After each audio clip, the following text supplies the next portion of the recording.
Welcome back to my channel, Cozy Reads with Sarah. I'm going to do a quick book review on Blood and Lightning on Becoming a Tattooer. And let me see if I can say the author's name. I'm probably going to butcher it. Dustin Kiskaddon. So this is the book. It is a library book. I got it from the library and I picked it up because I thought it was a memoir about tattooing.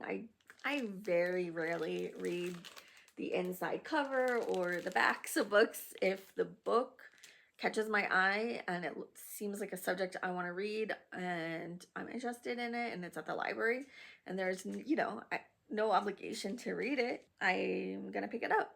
So I almost DNF'd this book during the introduction, and it's called The Bumblebee Rides a Unicycle, because I was like, what the heck? I thought this was a memoir.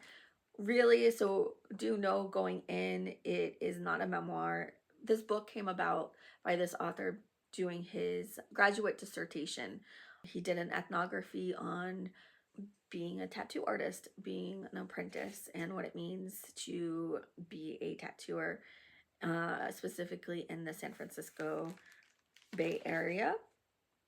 So here's the contents. You guys read that. I'll read it to you guys. So the introduction, just reading that, like, I had a hard time. I was like, why is there so much research and what's going on here?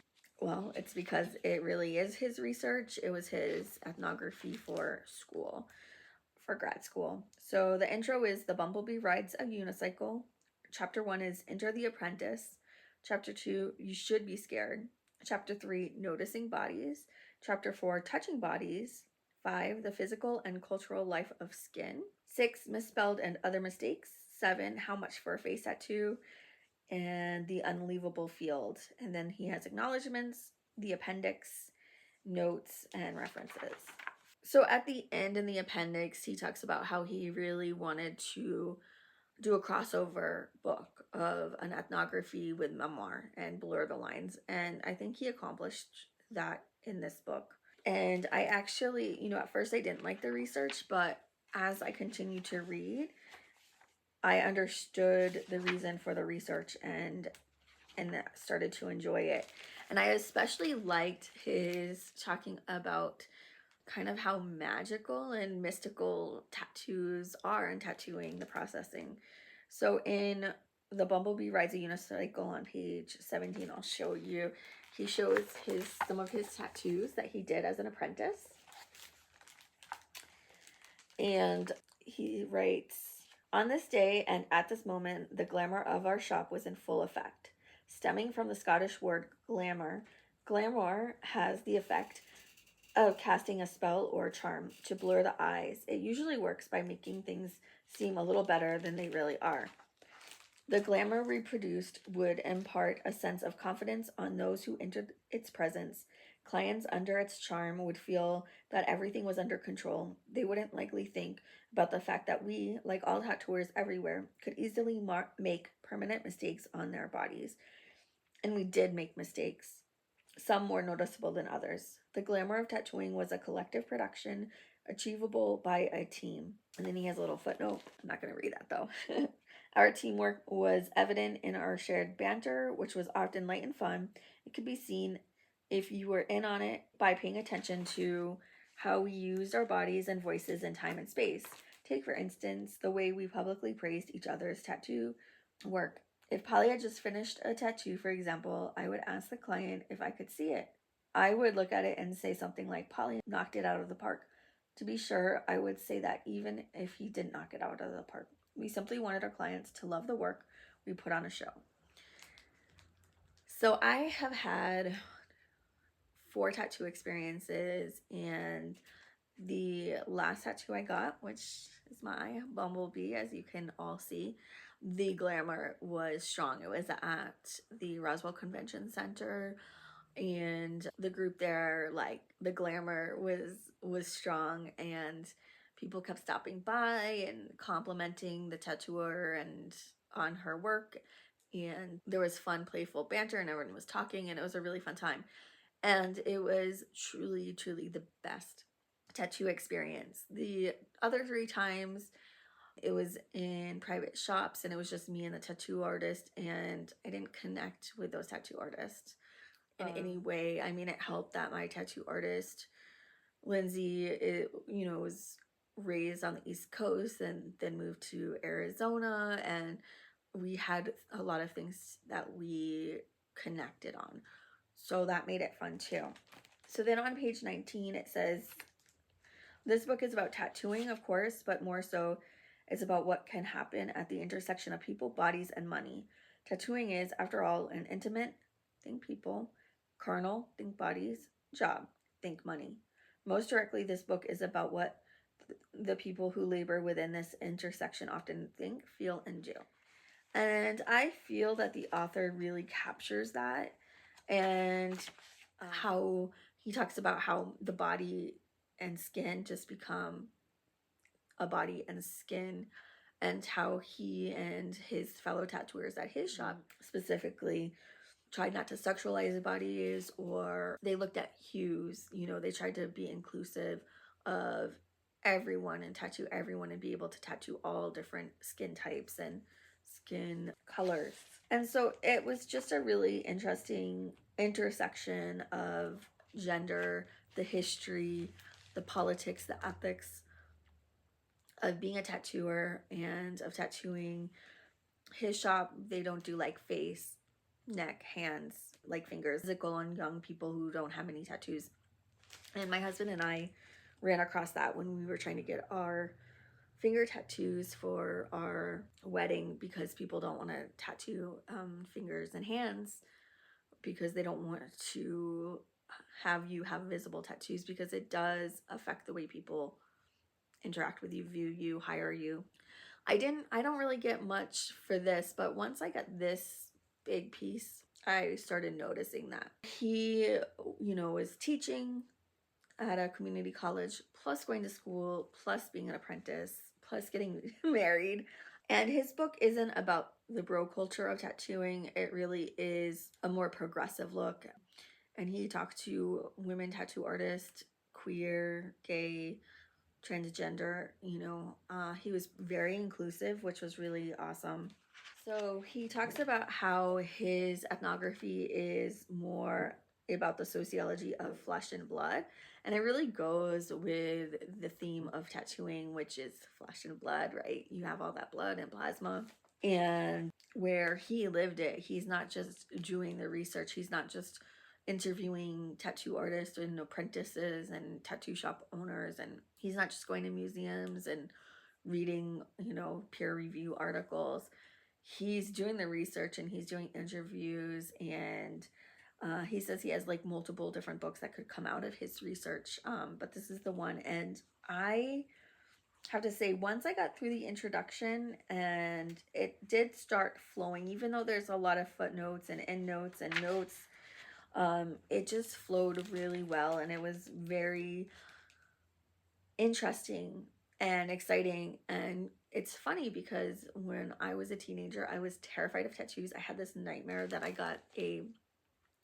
woke up and I had a face tattoo, and I was trying to scrub, and skin was like falling off in chunks, and of course the tattoo wouldn't leave, and I was just like, I don't want this face tattoo. And that fear of commitment of having something on you forever was just so terrifying. But once I started getting tattoos, I realized it's really not that scary. And then, especially with this last piece, the glamour was strong. Like, they did everything he talked about in this book. And I wonder if Lindsay and her shop have read this book.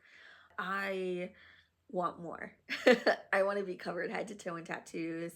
And it was a very healing experience when you go to a tattooer or a shop where you really connect with a tattooer and they work really hard to establish that glamour.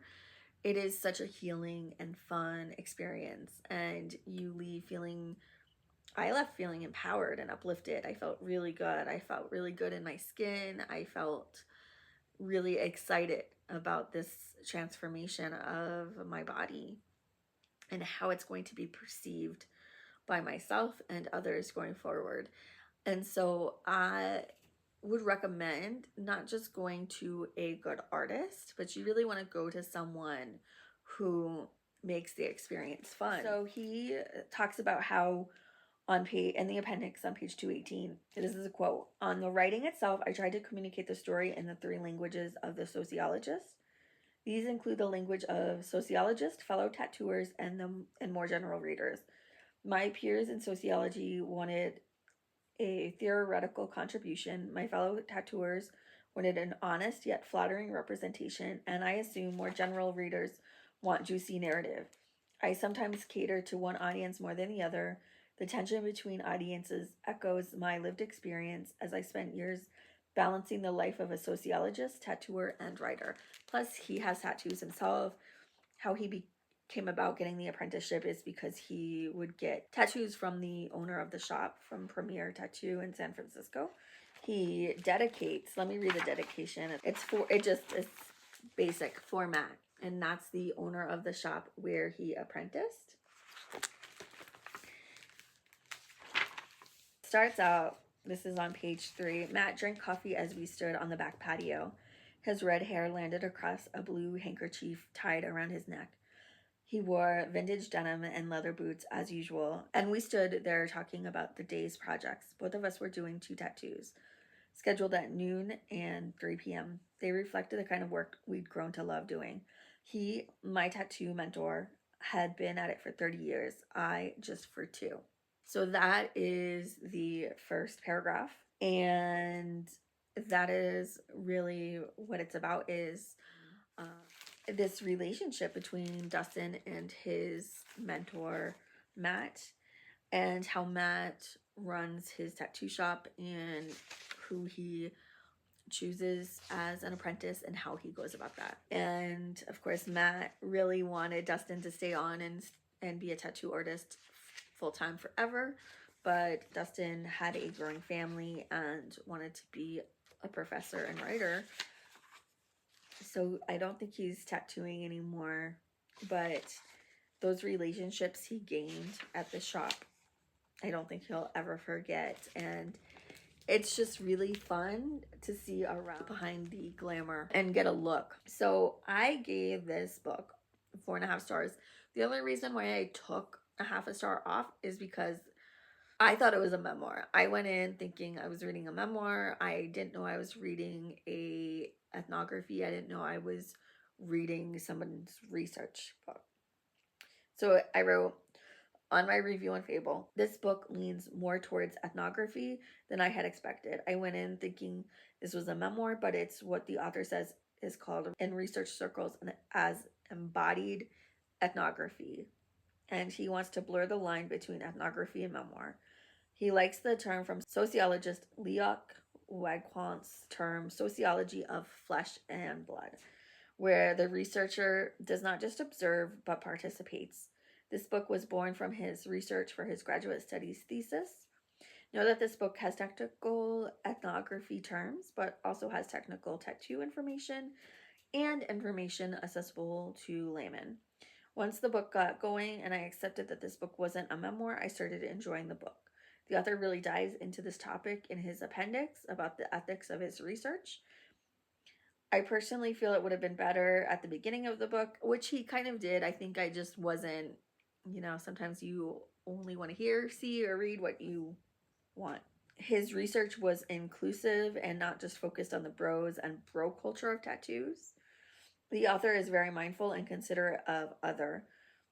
Kiskaddon set out to discuss the intersection of people, bodies, and money along with its broader historical context, and he did just that. I loved seeing behind the scenes and glamour.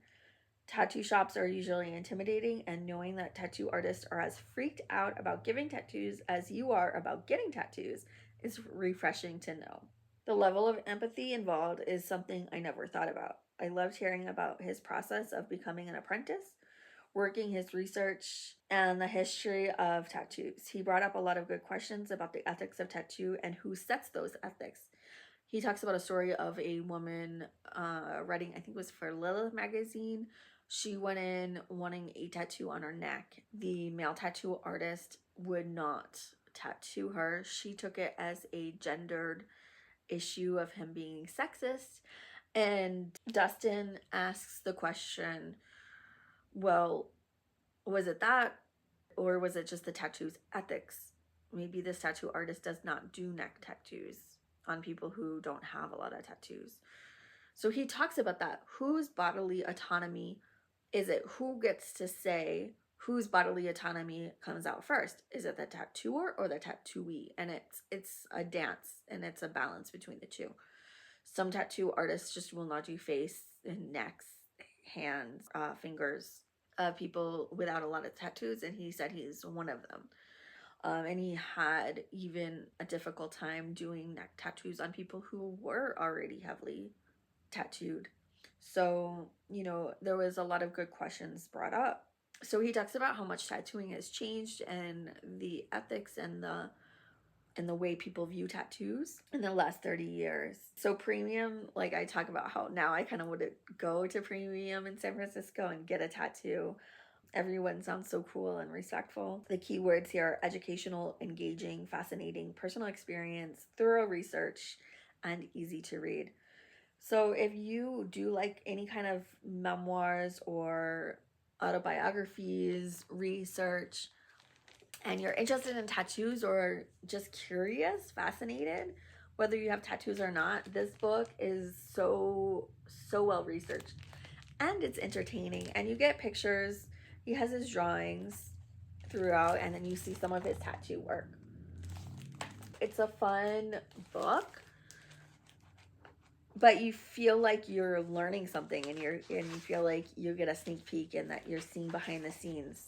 And I love books like that. I love memoirs, autobiographies. I love learning about people's lives and how they live their life. So if you're interested at all, 4.5 stars is not bad. Thanks for watching, guys. Bye.